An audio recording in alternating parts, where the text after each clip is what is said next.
మొన్నటి రోజున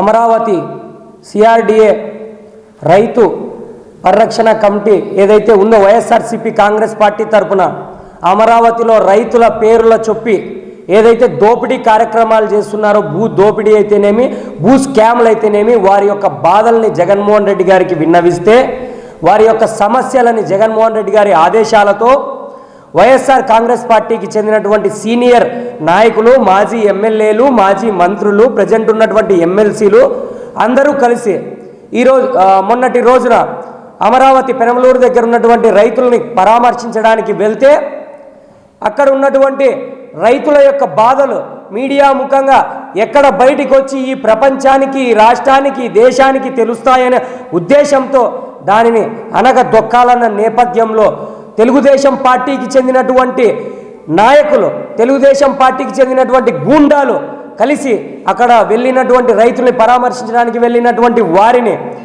ఏదైతే ముఖ్యంగా రైతుల సమస్యల మీద గలం విప్పాలని వారికి మద్దతుగా వెళ్ళిన విద్యార్థి నాయకుల్ని సైతం రాళ్లతో దాడులు చేసి ఆ పర్యటనని జరగనివ్వకుండా చేసినటువంటి పరిస్థితి రాష్ట్రం మొత్తం చూసింది. దానికి కారణం ఎవర్రా అంటే పోలీసుల మీద రాళ్ళు రువ్విన చరిత్ర కూడా, అందులో నారా లోకేష్ గారితో ఫోటో దిగినటువంటి వ్యక్తే పోలీసుల మీద రాళ్ళు రువ్వి ఆ పోలీసులకి గాయపరిచిన నేపథ్యం కూడా ఆంధ్రప్రదేశ్ రాష్ట్రంలో నెలకొనింది. ఎందుకురా ఇలా చేస్తున్నారు అని మనం క్వశ్చన్ చేసుకుంటే, వారు చేస్తున్న అన్యాయాలు, అక్రమాలు బయటికి రాకూడదని, వారు చేస్తున్న దోపిడీలు, దగాలు బయటికి రాకూడదని, దీనికి మొత్తం పర్యవేక్షణ మొత్తం ఎవరిదా అంటే మంత్రి నారా లోకేష్ గారి పర్యవేక్షణలో సక్సెస్ఫుల్గా మాజీ మంత్రులని, మాజీ ఎమ్మెల్యేలని, మా రాష్ట్ర అధ్యక్షులు పానుగంటి చైతన్య గారిని అడ్డుకొని వారి మీద తిరిగి కేసులు కూడా బనాయించడం జరిగింది. కేసులు బనాయించడమే కాకుండా ఎవరైతే సమస్యలు విద్యార్థుల పక్షాన గలం విప్పుతున్నాడో మా విద్యార్థి భాగం రాష్ట్ర అధ్యక్షుడు, ఆయన్ని ఏవన్గా చేస్తూ వారి యొక్క మీడియాలో, వారి యొక్క అనుకూలమైన మీడియాలో ఆయన మీద రౌడీ షీట్ లేకున్నా కూడా రౌడీ షీటర్ అని చూపిస్తూ పదే చూపిస్తూ వారి యొక్క వ్యక్తిత్వ హననానికి పాల్పడిన ఘటన ఆంధ్రప్రదేశ్ రాష్ట్రంలో నెలకొనింది.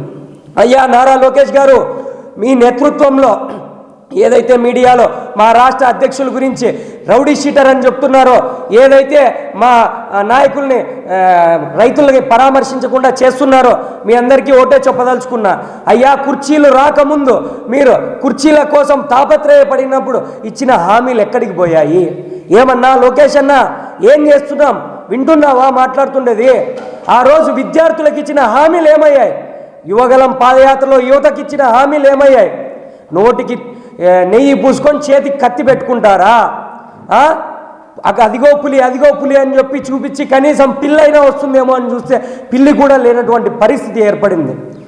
రైతుల పొలాలు పండుతున్నాయని మీ పేపర్లో మట్టుకే పండుతున్నాయి, కానీ అక్కడ ఉన్నటువంటి రైతుల కళ్ళల్లో నీళ్లు పండుతున్నాయన్నా. లోకేష్ అన్నా, దయచేసి మీరు రైతుల మీద, విద్యార్థుల మీద విద్యా సంస్కరణలు చేస్తున్నామని చెప్తున్నారు కదా, ఆ సంస్కరణలు విద్యార్థులకి పాజిటివ్ కాకుండా నెగిటివ్ అవుతున్నాయి. ఇదే విద్యార్థులు ఈరోజు ఎక్కడికి పోయిందని మేము ప్రశ్నిస్తున్నాం. ఇదే విద్యార్థులకి మీరు ఇస్తానన్నటువంటి విద్యా కానుక ఎక్కడికి పోయిందని నేను ప్రశ్నిస్తున్నాను. ఇదే విద్యార్థులకి గత ప్రభుత్వంలో అరేంజ్ చేసిన మినరల్ వాటర్ ప్లాంట్లు కూడా ఇవ్వలేని దుస్థితిలో, దాంట్లో మినరల్ వాటర్ ప్లాంట్లు ఉన్నా దాంట్లో నీరు ఇవ్వలేని దుస్థితిలో మీరు ఉన్నారని అది నిజమా కాదా అని నేను ప్రశ్నిస్తున్నాను. ఇదే విద్యార్థులకి మీరు ఫీజు రియంబర్స్మెంట్ ఇస్తామని చెప్పి యువగలం పాదయాత్రలో చెప్పి ఈరోజు 10,000 పైచిలకు అవుతున్నా కానీ ఎందుకు ఇవ్వలేదని ప్రశ్నిస్తున్నాం. ఇదే విద్యార్థులకి ఇలా చెప్తూ పోతే సాంఘిక సంక్షేమ హాస్టల్ అయితేనేమి, బాలికల సమస్యలు అయితేనేమి, అనేక రకమైనటువంటి సమస్యలు కొట్టుమిట్టాడుతుంటే రాష్ట్రంలో మేమున్నాము మీకోసమని గలం విప్పుతున్న మా విద్యార్థి విభాగం నాయకుల మీద, మా విద్యార్థి విభాగం రాష్ట్ర అధ్యక్షుల మీద మీరు రౌడీ షీటర్ అని ముద్రేస్తారా? మా రాష్ట్ర అధ్యక్షుడిని మీరు రౌడీ షీట్లు ఇంకొకటి అని పదే చూపిస్తూ తిమ్మిని బొమ్మి చేసే ప్రయత్నం చేస్తారా? మీకు ఒకటే హెచ్చరిస్తున్నాం, మీరు ఎన్ని చేసినా విద్యార్థుల పక్షాన బలంగా ముందుకు పోరాడతాం. ఆయన ఆర్యవైశ్య కమ్యూనిటీకి చెందినవాడు అంటే మీ యొక్క ధోరణిలో మీ కమ్యూనిటీ వాళ్ళే మీ వాళ్ళే బాగుండాలి, వేరే కమ్యూనిటీకి చెందినటువంటి వాళ్ళు రాజకీయంగా ఎదగకూడదు, రాజకీయంగా ముందుకు పోకూడదు అనేటువంటి ధోరణి మీరు చూపించలేదా? ఇదే ఆర్యవైశ్యులకి మీరు ఏం చేశారని నేను క్వశ్చన్ చేస్తున్నా. ఇదే బీసీలకు ఎస్సీలకు ఎస్టీలకు ఏం చేశారని క్వశ్చన్ చేస్తున్నా. మేము ముఖ్యంగా ఈరోజు ప్రెస్ మీట్ నుండి ఒకటే తెలియజేస్తున్నాం, విద్యా సంస్కరణలు తెస్తారని మీరు గొప్పలు చెప్పి బాహాటంగా చెప్పినటువంటి మాటలని ఏవైతే ఉన్నాయో అవన్నీ అమలు చేయాలి. అమలు చేయకపోగా దాన్ని తూట్లు పడుస్తూ ఈరోజు విద్యార్థుల ప్రభుత్వ విద్యను నీరు గారుస్తున్న నేపథ్యం ఆంధ్రప్రదేశ్ రాష్ట్రంలో నెలకొనింది. ప్రశ్నిస్తానన్న పవన్ కళ్యాణ్ గారు ఏం ప్రశ్నిస్తున్నారండి? మౌనమే మీ ఆయుధం అయిపోయింది. గత ప్రభుత్వంలో ప్రశ్నలు మీ ఆయుధంగా మీరు మలుచుకొని, అంటే లేనిటువంటి వాటిని ఉన్నాయని ప్రశ్నలు గుప్పిస్తే, ఈ ప్రభుత్వంలో సమస్యలు ఉన్నాయి దేవుడా అని బయటికి వచ్చి బాహాటంగా వాళ్ళు చెప్తున్నా పవన్ అన్న మీరు వినడంలే. ఇదే మా అనంతపూర్లో వాళ్ళ నాయకులు చెప్తారు, మా పవన్ కళ్యాణ్ గారు గొప్పోళ్ళు, మా పవన్ కళ్యాణ్ గారు ఇంకొకటి అని మీకు టంకి కొడుతున్నారన్నా. పవన్ అన్న దయచేసి వాళ్ళ నమ్మకమైన నిలబెట్టన్నా. పవన్ అన్న ఈరోజు మీరు బయటికి రాకోకుండా మౌనవ్రతం చేస్తున్నారన్న విషయం వాళ్ళకి కనపడడం లేదు. ఇప్పటికీ పాత వీడియోలు చూస్తూ మా నాయకుడు అప్పట్లో అది మాట్లాడినాడు, ఇప్పట్లో ఇది మాట్లాడినాడని చెప్తూనే ఉన్నారు. కానీ మీ గురించి మీరు ఇప్పుడు ప్రశ్నలు గుప్పించలేదన్న విషయం వాళ్ళ మట్టి బుర్రలకి అర్థం కావడం లేదు. పవన్ అన్న ఇప్పుడన్నా దయచేసి విద్యార్థుల పక్షాన, యువతుల పక్షాన, రైతుల పక్షాన ఉండి మీరు అందరికీ మద్దతుగా నిలవాలని పవన్ కళ్యాణ్ గారిని మేము బాహాటంగా కోరుకుంటున్నాం.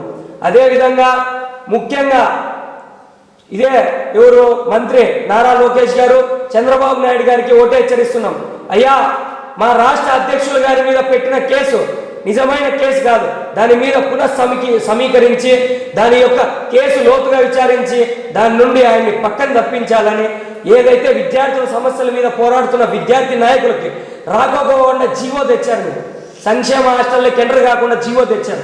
ఆ జీవో రాకోకుండా జీవోని క్యాన్సిల్ చేసి, అదేవిధంగా ఫీజు రియంబర్స్మెంట్ నిధులు విడుదల చేసి, ఈ కరూరు జిల్లాలో, అనంతపురం జిల్లాలో ఫీజు రియంబర్స్మెంట్ లేక విద్యార్థులు చాలా ఇబ్బంది పడుతున్నారు. ఫీజు రెగ్యులరేషన్ కమిటీ లేక ఇదే రైతుల పిల్లలు, ఇదే మధ్యతరగతి వాళ్ళ పిల్లలు అనేక మంది ఇబ్బంది పడుతున్నారు. వారి యొక్క బాధల్ని అర్థం చేసుకొని వారికి బాహాటంగా మీరు అండగా నిలవాలని వైఎస్ఆర్ విద్యార్థి భాగం తరఫున కోరుకుంటున్నాం. అదేవిధంగా మీరు మార్చుకోకపోతే తీరు వైఎస్ఆర్ విద్యార్థి భాగంలో అనేక ఉద్యమాలు చేయడానికన్నా మేము వెనకాడు పోమని ఈ ప్రెస్ మీట్ ద్వారా మీకు తెలియజేసుకుంటున్నాం.